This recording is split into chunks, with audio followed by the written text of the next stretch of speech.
కట్టి ఇన్ని సెక్షన్లు పెట్టి మీరు పత్రికా స్వేచ్ఛని మీడియా స్వేచ్ఛని మరి కంట్రోల్ చేయాలని కట్టడి చేయాలనే ప్రయత్నాన్ని పక్కన పెట్టండి. జగన్మోహన్ రెడ్డి కనుసన్నల్లో ఇవాళ ముఖ్యమంత్రి కనుసన్నల్లో ముఖ్యమంత్రి డైరెక్షన్లో సజ్జల డైరెక్షన్లో టోటల్గా చీఫ్ సెక్రటరీ జవహర్ రెడ్డి ఇవన్నీ చేపిస్తూ ఉన్నాడు. మేము ప్రతిసారి చెప్తా ఉన్నాం, ఏం చీఫ్ సెక్రటరీ పరిపాలన తీరులో ఏ మాత్రం కూడా తేడా లేదు. ఏం చేయాలో అదే చేస్తూ ఉన్నాడు.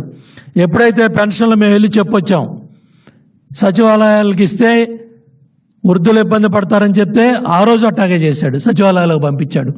మళ్ళీ తర్వాత వెళ్ళి వచ్చే నెలలో చెప్పాం, అయ్యా బ్యాంకుల దగ్గరికి వెళ్తే ఇబ్బంది పడతారని, మళ్ళీ బ్యాంకుల దగ్గరికి పంపించాడు. అదేవిధంగా ఈరోజు మీడియా మీద కేసులు పెట్టించే స్థాయికి సిఎస్ ఆధ్వర్యంలో ఇవాళ యంత్రాంగం పనిచేస్తూ ఉందంటే దీన్ని కట్టడి చేయాలని ఎలక్షన్ కమిషన్ని కోరుతాం. అదేవిధంగా సిట్ అధికారులు కూడా ట్రాన్స్పరెంట్గా పనిచేయాలి.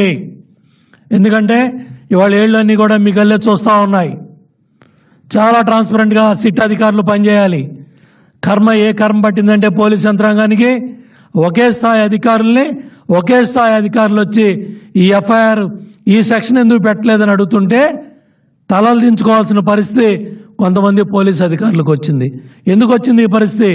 మీరు అధికార పక్షంతో అంటగాగారు కాబట్టి, మీరు అంటగాగిన పాపానికి ఎమ్మెల్యేలతో మంత్రులతో మీరు అంటగాగిన పాపానికి మీ స్థాయి పోలీసు అధికారులు వచ్చి మిమ్మల్ని ప్రశ్నిస్తూ ఉన్నారు. ఈ సెక్షన్ ఎందుకు పెట్టలేదు, ఈ సెక్షన్ ఎందుకు పెట్టారని. మరి దానికి సమాధానం చెప్పలేని పరిస్థితిలో ఇవాళ మీరున్నారు. ఇవాళ బాధితులు గొంతు వినిపించడం నేరమా అని మీడియా అడుగుతుంది. దీనికి సమాధానం చెప్పమని నేను చీఫ్ సెక్రటరీని డీజీపీని అడుగుతూ ఉన్నాను. ఇవాళ మీడియా ఘోషిస్తూ ఉంది, మీడియా ప్రశ్నిస్తూ ఉంది. వీటికి సమాధానాలు ఉన్నాయా మీ దగ్గర? ఇవన్నీ కూడా ఎలక్షన్ కమిషన్ దృష్టిలో పెడతాం. ఇమ్మీడియట్గా ఎవరైతే బాధ్యులైన కంచెలపాలెం పోలీస్ స్టేషన్ అధికారులు, ఎవరైతే స్టేషన్ హౌస్ ఆఫీసర్లుగా ఉన్నారో, ఎవరైతే డీసీపీ కన్సర్న్లో ఇవన్నీ పనిచేశారో దీని మీద విశాఖపట్నం సిపి కూడా స్పందించాలి, వివరణ ఇవ్వాలి. మీరు పెట్టిన చాలా ప్రెస్ మీట్లు ఇదే మీడియా చూపించింది, ఏ సంఘటన జరిగినా చూపించింది. ఆ రోజు రాని ఎఫ్ఐఆర్లో ఈరోజు ఎందుకు వచ్చాయి? ఇది కంప్లీట్గా ఎన్నికల అనంతరం ఓటేయలేదనే కక్షతో అక్కడ పోటీ చేసిన వైసీపీ అభ్యర్థి డైరెక్షన్లో ఈ గొడవ జరిగింది, ఈ దాడి జరిగింది. దాన్ని వేరే పక్కదో పట్టించాలని ఏదైతే చూపించిన మీడియా మీద కక్షగట్టి ఇవన్నీ చేశారు. దీన్ని తీవ్రంగా ఖండిస్తున్నాం. దీని మీద తప్పు చేసిన పోలీసు అధికారులు